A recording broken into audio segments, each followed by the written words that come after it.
So friends, आज हम लोग क्वेश्चन नंबर 52 से अपने लेक्चर की शुरुआत करने वाले हैं। हम लोग क्वेश्चन नंबर 51 तक अपने पिछले लेक्चर में देख लिए थे, क्वेश्चन नंबर 51 तक। तो आज हम लोग क्वेश्चन नंबर 52 से अपना इसकी शुरुआत कर रहे हैं, राइट। तो क्वेश्चन नंबर 52 कह रहा है कि which of the following statement is are correct. Correct पूछ रहा है। तो Ibn Battuta speaks highly of mangoes produced in India. He mentioned of its production through planting of kernel. Ibn Battuta mentioned that practice of mango grafting was very much in vogue in India, right? तो सबसे पहले मैं आपको Ibn Battuta के बारे में कुछ बता देता हूँ कि इब्न बतूता था कौन, राइट। तो इब्न बतूता बेसिकली एक मोरक्को का रहने वाला मोरक्कन ट्रैवलर था, ठीक है, जो इंडिया में आया था मोहम्मद बिन तुगलक के टाइम पे, है ना। और ये आया था लगभग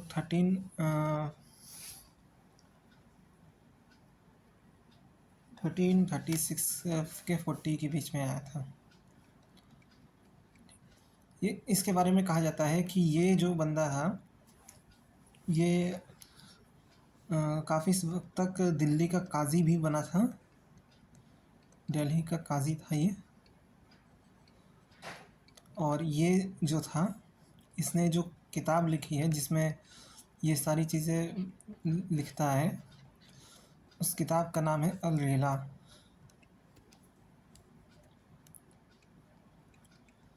अल रेला, राइट। तो अल रेला किताब में ये अपने जो भी ट्रैवल अकाउंट्स हैं उसको ये मेंटेन करता है और उसके बारे में बताता है। अपने इंडिया प्रवास के दौरान ये इंडिया के बारे में कई सारी चीज़ें बताई थी और उसी अल रेला में ये मैंगो के बारे में भी बताता है। कहता है कि मैंगो जो है इंडिया में ये one of the most famous और मोस्ट पॉपुलर फ्रूट है, राइट। वो ये भी कहता है कि जो मैंगो है वो इंडिया में ऐसा है जैसे मोरक्को में नींबू, राइट। क्योंकि आपको पता होगा Morocco is basically a Mediterranean country और वहाँ पे मेडिटेरेनियन टाइप ऑफ क्लाइमेट हमें देखने को मिलता है। तो जैसे मोरक्को में नींबू फेमस है या नींबू प्रचलित है, उसी तरह से यहाँ पे मैंगो फेमस है, राइट। तो ये कुछ चीज़ें हैं। तो यही बता रहा है, मैंगो के बारे में ही बात हुई है। तो Ibn Battuta speaks highly of the mangoes produced in India. He mention of its production through planting of kernel. Ibn Battuta mention that practice of mango grafting was very much in vogue in India. तो इसमें सही हमें बताना है कि सही इसमें क्या है, राइट। तो ये पहला स्टेटमेंट तो सही है कि मैंगो के बारे में ही वो अच्छे से बताता है पूरा और उसकी इम्पोर्टेंस के बारे में भी बताता है। और he mention of its production through planting of kernel, ये भी बताता है। ये गलत है, ये ऐसा कुछ हमें उसके अल रिला किताब में ऐसा देखने को हमें नहीं मिलता है, राइट, मैंगो ग्राफ्टिंग के बारे में। तो इसलिए 1 और 2 आर करेक्ट हो जाएगा, यानी कि सी इज़ द राइट आंसर। अगले क्वेश्चन की तरफ हम बढ़ते हैं, राइट। अगला क्वेश्चन हमसे कहता है कि a number of changes were introduced by Ghiyasuddin Tughlaq in Alauddin's agrarian measures, which of the following in this context is not correct. तो अलाउद्दीन के एग्रेरियन मेजर्स के रिगार्डिंग क्या सही नहीं है, मतलब which of the following in this context is not correct. Ghiyasuddin के बारे में बात कर रहा है, उसके एग्रेरियन रिफॉर्म्स के बारे में क्या सही। पहला कह रहा है कि to lighten the burden of the peasants he substituted हुक्म ए महासत टू हुक्म ए हासिल, right.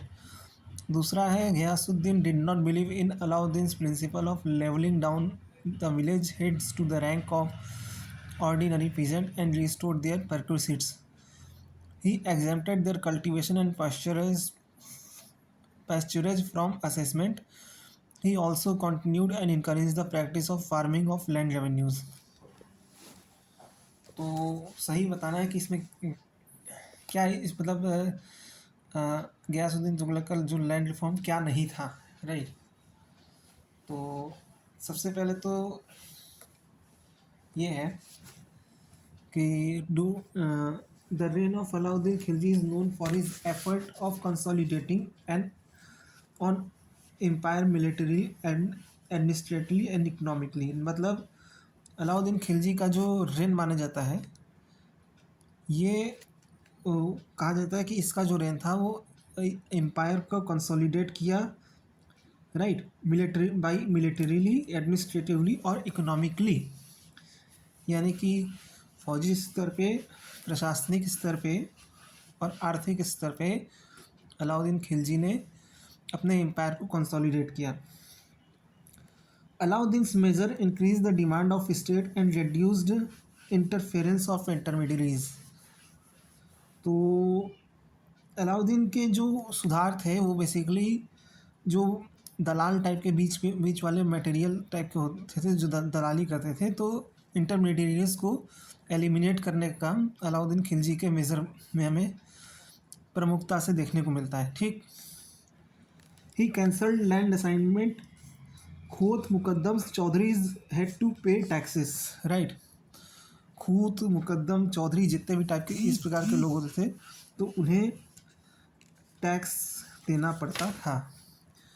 He also order fresh survey of land and fixed standard rate of revenue. तो उसने ये भी चीज़ें किया कि एक fixed standard rate of revenue एक वो कर दिया, फिक्स कर दिया स्टैंडर्ड रेट ऑफ रेवेन्यू, और उसके लिए सर्वे भी फिक्स कर दिया, सर्वे भी ऑर्डर दिया। In contrast to this, Ghiyasuddin Tughlaq the founder of Tughlaq dynasty organized a new system of revenue collection for his empire. Ghiyasuddin Tughlaq ने entirely new revenue collection system को डेवलप किया। In order to relieve the peasantry of excessive taxation he brought a system of हुक्म हासिल। तो इसलिए यहाँ पे जो पहला स्टेटमेंट कह रहा है कि the to lighten the burden of peasant he substituted a हुक्म ए महासत टू हुक्म हासिल। ये बिल्कुल सही है, राइट। गयासुद्दीन तुगलक's policy was that of the gradually increase revenue collection in proportion to the increase in productivity। मतलब ये है कि गयासुद्दीन की पॉलिसी ये थी कि जैसे जैसे रेवेन्यू कलेक्शन हमारा बढ़ता जाएगा, उसी लिहाज से रेवेन्यू कलेक्शन का लिहाज उससे उस अनुपात में बढ़ेगा जिस लिहाज से प्रोडक्टिविटी बढ़ेगी। ठीक है, तो ये कुछ चीज़ें थी। He also recognized the importance of local level of revenue officers and the importance of their services to the state, hence dealt with them in the lenient manner। तो इसका मतलब ये है कि जो Ghiyasuddin did not believe in Alauddin's principle of leveling down the village to the rank of the ordinary peasants and restored their perquisites, ये सही है। He exempted their cultivation and pasturage from assessment, ये भी सही है। He also continued and encouraged the practice of farming of land revenues, ये गलत है क्योंकि ऐसा हमें उसने ये सब तो किया था, लेकिन उसने इस तरह के जो प्रैक्टिस थी उसको बंद करवा दिया था, राइट। तो इस क्वेश्चन का जो आंसर हमारा निकल के आता है डी है, राइट। चलिए अगले क्वेश्चन की तरफ हम बढ़ते हैं। अगला क्वेश्चन कहता है कि which of the following taxes fail in category of granting free trade facilities and reduction in taxes, right। तो टैक्स रिडक्शन और फ्री ट्रेड फैसिलिटी को मुहैया कराने में इनमें से कौन से चीज़ें शामिल हैं? सैरदाम, मुख्ता, माप और राहदरी। तो जो सैरदाम होता था ये बेसिकली लैंड रेवेन्यू असेसमेंट होता था, जो कि एक्चुअल रेवेन्यू जनरेशन पे बेस्ड होता था, राइट। ये एक्चुअल रेवेन्यू जनरेशन पे बेस्ड होता था। माप जो होता था आपका, maap was term for measurement and it was used to assess taxes on goods that were being transported, right. तो जितने भी जो मापने का काम होता था। माप मतलब मापने से ही होता है, मेजरमेंट से ही होता है। तो और ये टैक्स असेसमेंट में एक महत्वपूर्ण रोल अदा करता था, ठीक है। तो इसलिए माप हो गया। फिर उसके बाद जो राहदरी टैक्स का एवोल्यूशन होता था। राहदरी टैक्स ये एक तरह से आप ऐसे समझिए कि एक ऐसा टैक्स होता था जो कि हर हाईवे पॉइंट पे ये लिया जाता था, ठीक है। तो इसको जो एबोलिश किया गया, इससे जो राहगीर थे उनको काफ़ी ज़्यादा एक तरीके से सहूलियत मिली, राइट। और मुक्ता जो टैक्स होता था वो इस तरह के कैटेगरी में फॉल नहीं करता था, राइट। मुक्ता टैक्स जो होता था वो कोई रेवेन्यू जनरेशन वाला टैक्स नहीं होता था। ये बेसिकली जो इक्तेदार होते थे उनके ऊपर दिल्ली सुल्तान टैक्स लगाते थे, ठीक है। तो ये था। तो इसलिए यहाँ पे फ्री ट्रेड एग्रीमेंट और रिडक्शन ऑफ टैक्सेस की बात किया तो सैरदाम, माफ और राहदरी, यानी कि 1, 3, 4 आंसर हो जाएगा, यानी कि D is the answer. Okay, चलिए अगला क्वेश्चन हम देखते हैं। तो अगला क्वेश्चन कहता है कि with regard to the music which of the following statement is correct. Lahjat e Sikandari a work on classical music is not correct पूछ रहा है, कौन सा सही नहीं है, राइट। तो Lahjat e Sikandari a work on classical music was written under patronage of sultan Sikandar. Abul Fazl names 36 musicians who played vocal and instrumental at music at Akbar's court. Shah Jahan did not encourage music in his court and did not reward musicians. He was interested in architectural works.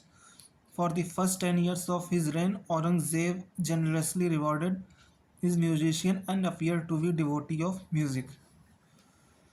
तो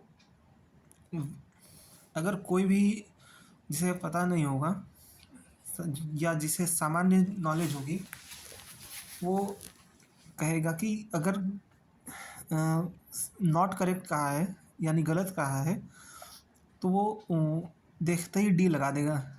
उसका ये कहना होगा कि औरंगज़ेब तो कट्टर सुन्नी मुसलमान था, ठीक है, वो कभी भी म्यूज़िक को तो सपोर्ट करेगा ही नहीं, राइट। तो जब वो म्यूज़िक को सपोर्ट कर ही नहीं सकता तो फिर ये क्या लिखा है कि म्यूजिशियन को जनरसली रिवॉर्ड करता था और डिवोटेड म्यूज़िक के प्रति वो डिवोटेड था, तो ये तो सिरे से खारिज हो जाता है, ये तो गलत ही हो जाता है। तो जिनको पता नहीं होगा वो डी ही लगाएंगे, राइट, लेकिन ऐसा नहीं है। ध्यान से देखने पर हमें पता चलता है कि यहाँ पे लिखा है कि for the first 10 years of his reign Aurangzeb generously rewarded his musician and appeared to devote music. ये बिल्कुल सही है। इनफैक्ट इसके आगे की बात मैं बताऊं तो औरंगज़ेब जो है ये खुद एक अच्छा वीणा बजाता था, अच्छा वीणा प्लेयर था, राइट। और 1757 से लेकर 1600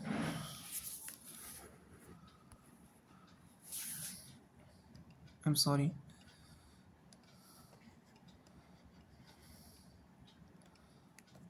1657 से लेकर 1668 तक इनफैक्ट ये जो है एक म्यूज़िक के प्रति इसका जो लगाव था ये काफ़ी ज़्यादा था, राइट।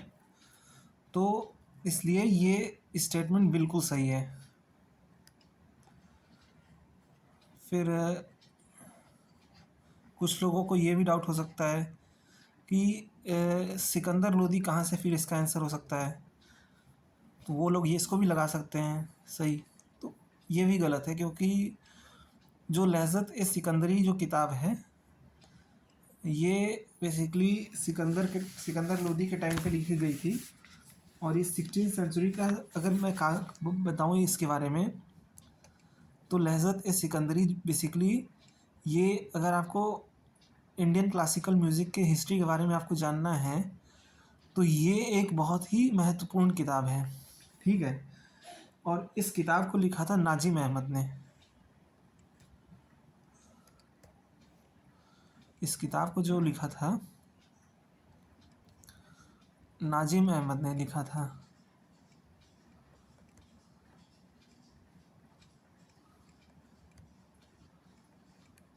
राइट।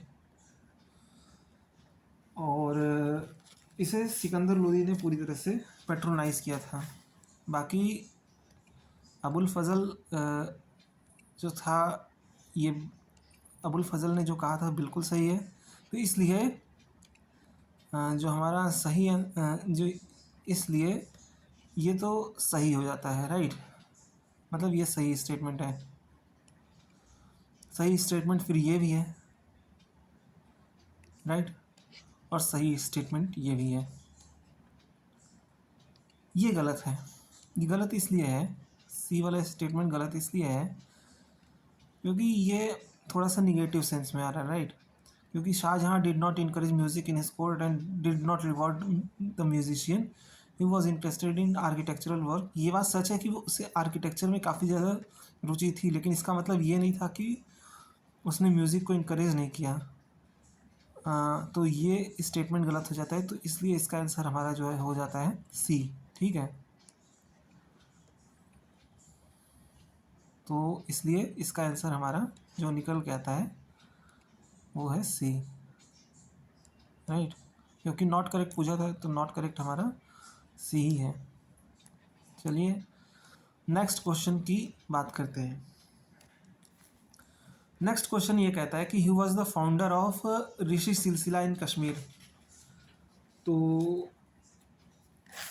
वैसे इसका मैं पहले ऋषि सिलसिला के बारे में कुछ बता दूं। तो ऋषि सिलसिला जो है आपका, ये जो कश्मीरी मुस्लिम जो थे, कश्मीरी मुसलमानों में सबसे जो प्रोमिनेंट, सबसे मोस्ट डोमिनेंट इन्फ्लुएंस अगर किसी सिलसिले का था तो वो ऋषि सिलसिले का था। राइट, और ये कश्मीरियत को जो होती थी, कश्मीरियत मुस्लिमों में, कश्मीरी मुस्लिम में जो कश्मीरियत की जो बात करते थे, तो इसमें ऋषि सिलसिला का सबसे खास रोल होता था। राइट, तो हालांकि जो अलग और सूफ़ी ऑर्डर थे, जैसे सुहरावर्दी हो गए, है ना, नक्शबंदी हो गए, कुबरावी हो गए, या सुहरावर्दी, कुबरावी, कादरिया, जो ये और सिलसिले थे, ये कश्मीर में बाहर से आए थे, जैसे पर्शिया से आए थे कुछ, हैं कुछ आपके सेंट्रल एशिया से आए थे, कुछ सेंट्रल और नॉर्थ इंडिया से आए थे।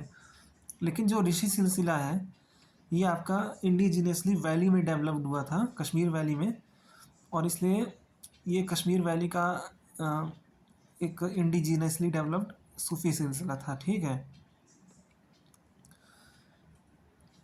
और जो ऋषि सिलसिला का जो टर्म है ना, ये खुद संस्कृत के शब्द ऋषि से ही डिराइव्ड है। तो इसलिए ये इंडियन ट्रेडिशन से काफ़ी ज़्यादा वो है, संस्कृत में टर्म होता है ऋषि मुनि, है ना, तो ये उसी से ज़्यादा डिराइव है।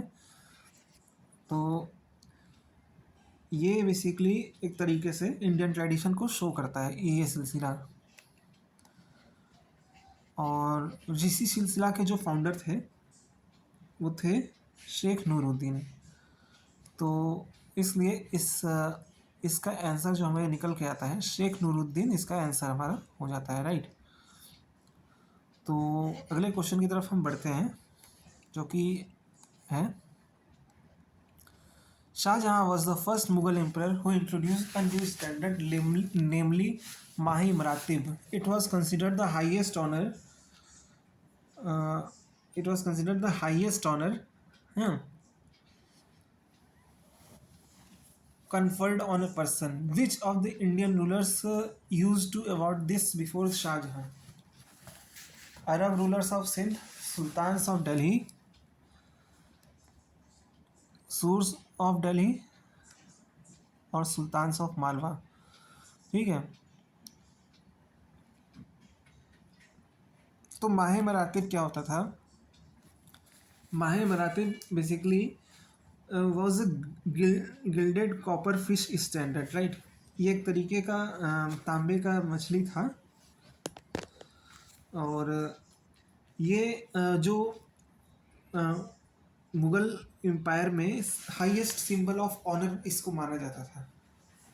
ये इस चीज़ को शुरुआत शाहजहाँ के टाइम पे किया गया था 1632 में, राइट। 1632 में इसे शाहजहाँ ने स्टार्ट किया था।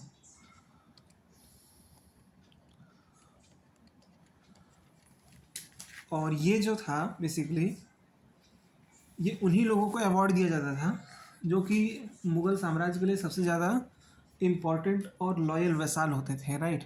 तो ये जो होते थे उनके लिए होता था।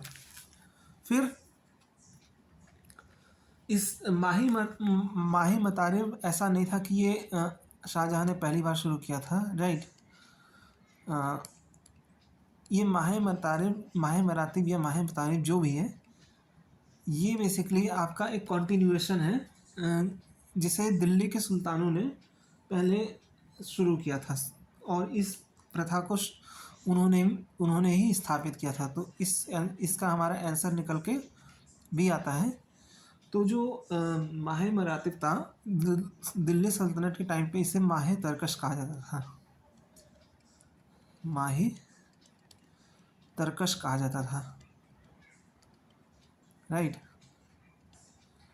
ये और कुछ नहीं था, ये बस इसमें फ़र्क ये था कि जो माह मरातिब में जो मछली होती थी वो ज़्यादा इलेबोरेटिव और ज़्यादा थोड़ी सी बड़ी थी, जबकि माह तरकश में थोड़ा सा ये इसका साइज़ थोड़ा सा कम हो जाता है और कम इलेबोरेटेड है।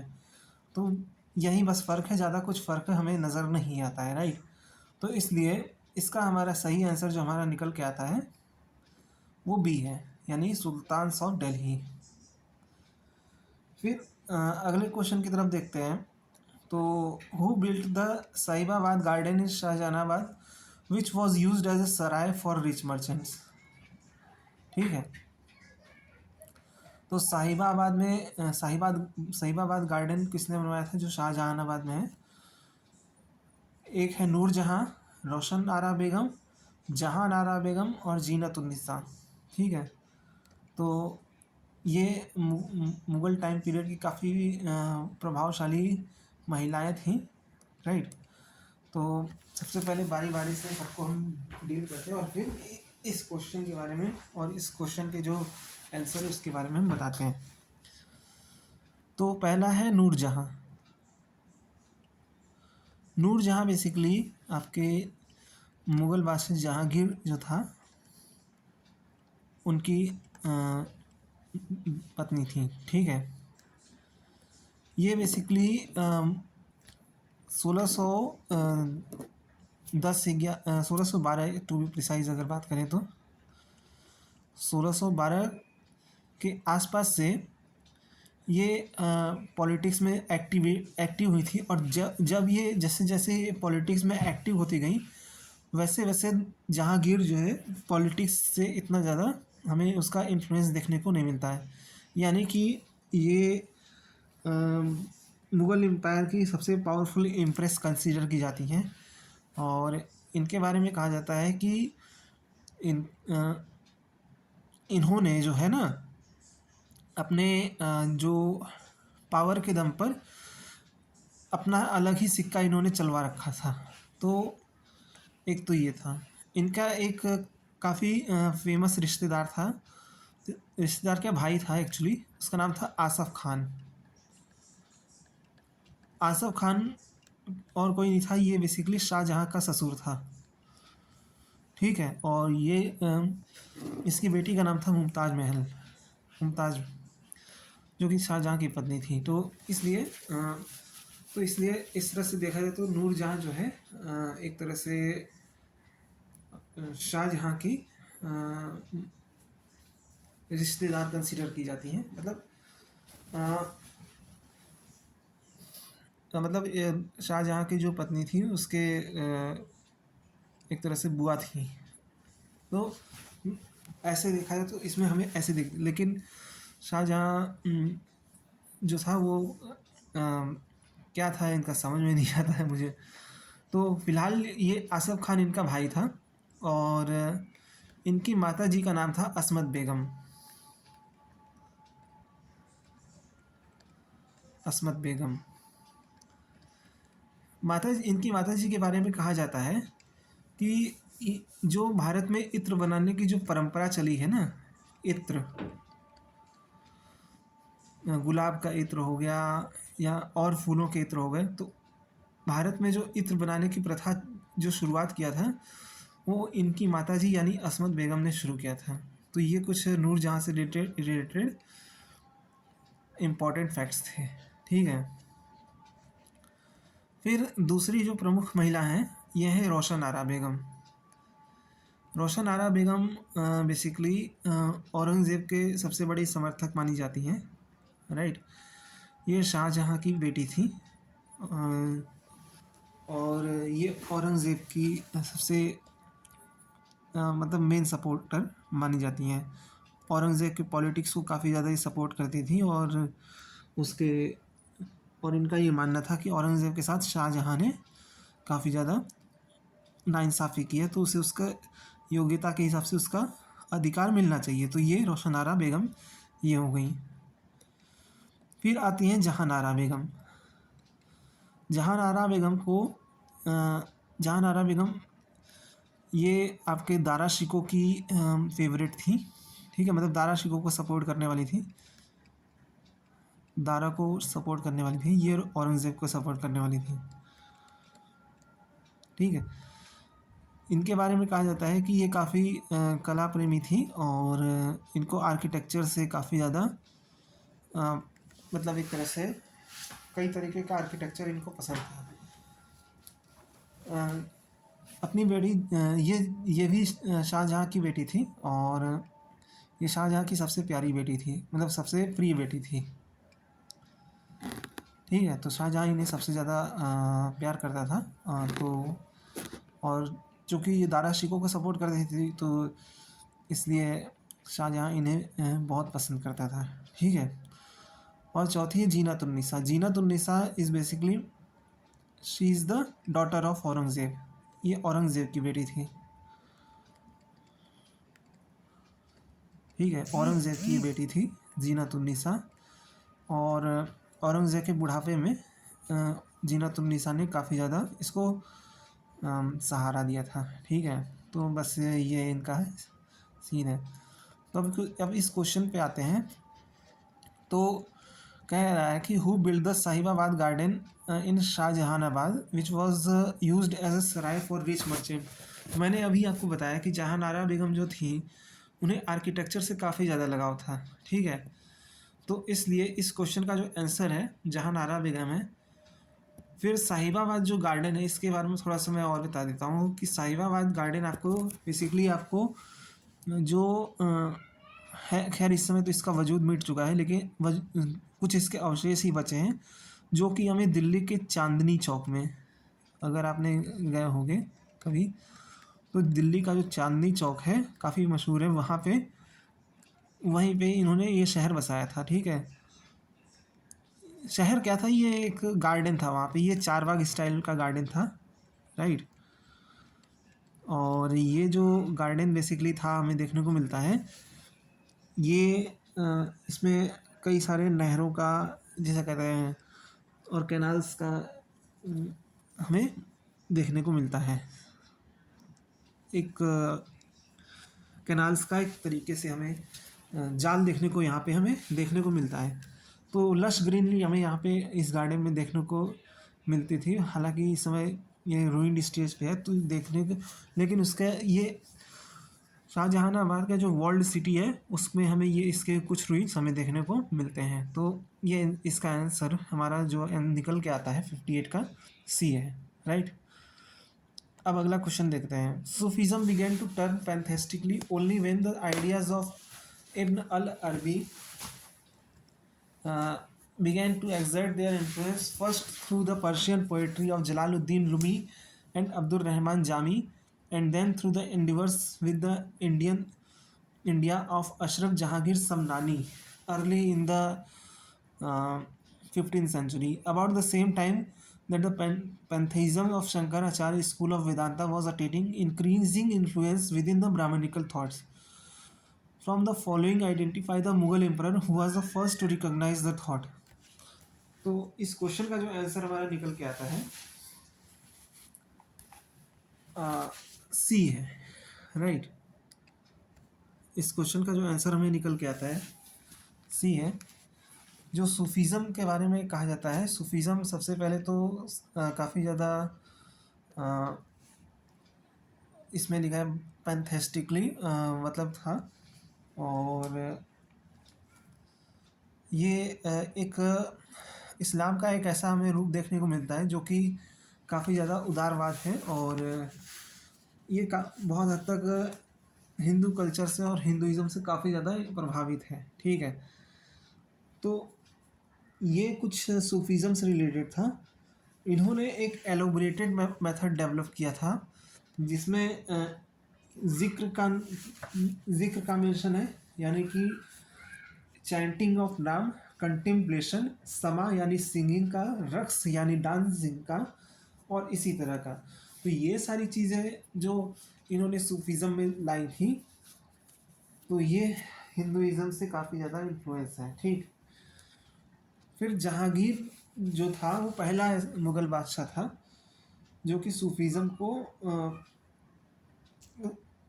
आइडेंटिफाई किया था और उससे रिकॉग्नाइज़ किया था, राइट।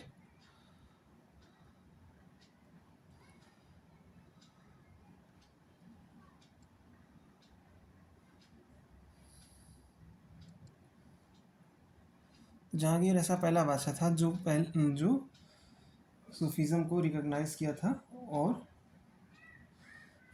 उसे आइडेंटिफाई भी किया था। फिर उसके बाद बात करते हैं with regard to the Guru Nanak which of the following statement is not correct.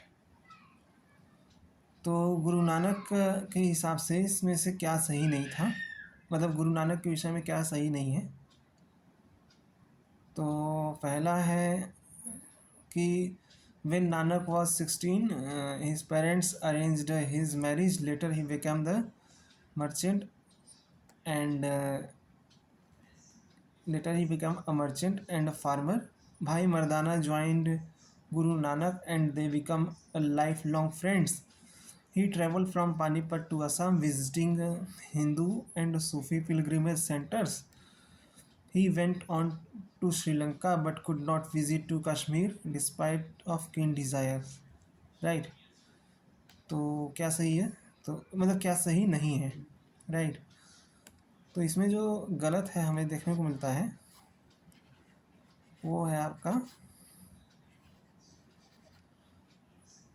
A is wrong, क्योंकि जो गुरु नानक जी थे उनकी सबसे पहले मैरिज जो हुई थी वो 14 साल की उम्र में हुई थी, सिर्फ 16 साल की उम्र में नहीं हुई थी, 14, है ना। दूसरी चीज़, ये कभी भी फार्मर या मर्चेंट बने ही नहीं, ये फार्मर मर्चेंट कभी बने ही नहीं, राइट। तो ये इसके अलावा गुरु नानक के बारे में और चीज़ें बताएं तो गुरु नानक का जो जन्म हुआ था वो 1462 में हुआ था, है ना। और तलवंडी, जो कि तलवंडी नामक गांव में हुआ था, जो कि आजकल ननकाना साहिब जिसे कहा जाता है, और ये पाकिस्तान में है। ननकाना साहिब पाकिस्तान के पंजाब में पड़ता है। तो यहाँ पे इनका गुरु नानक का जन्म हुआ था और ये सिखों के पहले गुरु माने जाते हैं, राइट। तो ये कुछ था इनके बारे में। अब अगले क्वेश्चन की तरफ हम बढ़ते हैं। कहता है कि which of the following with regard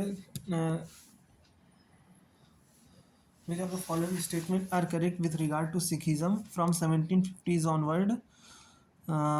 Sikh dals and misl become more powerful and more led of individual chiefs, sardars, who organized troops of increasingly professional mounted musketeers. There was a tradition of an annual Sarbat Khalsa at Chak Guru Amritsar, but because of dissension, each chief tended to carve out a separate territory for himself. The process was last checked by Ranjit Singh, who established a kingdom in the Punjab in the name of Khalsa. The Guru were all Khatris, but their principal lieutenants, the Masnads, were mostly Jats in the 17th century. तो क्या सही है, right? कहता है पहला पहला option देता है ये 1 2 एंड 4, 2 3 एंड 4, 1 2 3 4 एंड 3 एंड 4, ठीक है। तो इसमें जो सही है, सबसे पहले तो from 1750s onward Sikh dal and misl became more and more powerful, led by individual chiefs Sardar who organized troops of increasingly professional mounted musketeers। ये गलत है, क्योंकि इस बात में कोई शक नहीं है कि 1750 से सिख दल और मिसल पावरफुल हुए थे, लेकिन उन्होंने कोई माउंटेड मस्केटियर्स या फिर कोई ट्रूप्स ऑर्गेनाइज नहीं किया था, राइट? तो ये गलत है। फिर दूसरा है there was a tradition of annual Sarbat Khalsa at Chak Guru Amritsar, but because of dissension each chief tended to carve out a separate territory for himself. ऐसा कोई हमें इस चीज़ का सबूत देखने को नहीं मिलता है कि एक एनुअल सरबत खालसा हमें देखने को ऑर्गेनाइज किया जाता हो और वहाँ पे इस तरह का कोई हमें सबूत देखने को मिलता नहीं है, राइट? फिर उसके बाद the process was last check by Ranjit Singh 1739 who establish kingdom in the Punjab in the name of Khalsa. ये सही है। और the gurus were all Khatris but their principal lieutenant were masand, the masand were mostly Jat in 17th century. ये भी सही है, यानी कि इसका आंसर हमारा जो निकल के आता है वो 3 और 4 है, 3 और 4, ठीक। और इस वीडियो का लास्ट क्वेश्चन है which of the following statement is not correct. Balutedars were expected to serve villagers whenever required in their respective capacities. They were paid the remuneration always in kind. They were entitled to certain shares of offerings dedicated to village temples and to some other perquisites on special occasions. The right to serve and the right to receive various remuneration of permanent balutedars was recognized as the miras और वतन्स, ठीक है। तो इसमें हमें क्या बताना है, कौन सा गलत है, ठीक है, नॉट करेक्ट है। तो इसमें जो नॉट करेक्ट है they were paid the remuneration always in kind, तो ये गलत है, ठीक है। ये गलत इसलिए है क्योंकि इस बात में कोई शक नहीं है कि वो at most of the time उन्हें रेमुनेशन जो होता था उन्हें काइंड में ही मिलता था। लेकिन कभी कभी ऐसा भी होता था कि उन्हें जो रेमुनेशन होता था वो कैश में भी दिया जाता था, और इसीलिए ये हमारा गलत होता है। और कभी कभी उनका रेमुनेशन जो होता था वो कैश और काइंड दोनों में होता था। तो ये चीज़ हमारा इसका जो नॉट करेक्ट है ये B is the not correct, तो इसलिए इसका आंसर हमारा बी हो जाता है। तो उम्मीद करते हैं ये वीडियो आपको पसंद आया होगा। तो हम आपसे नेक्स्ट वीडियो में मिलते हैं, तब तक के लिए अपना ध्यान रखें। Good bye, Tata.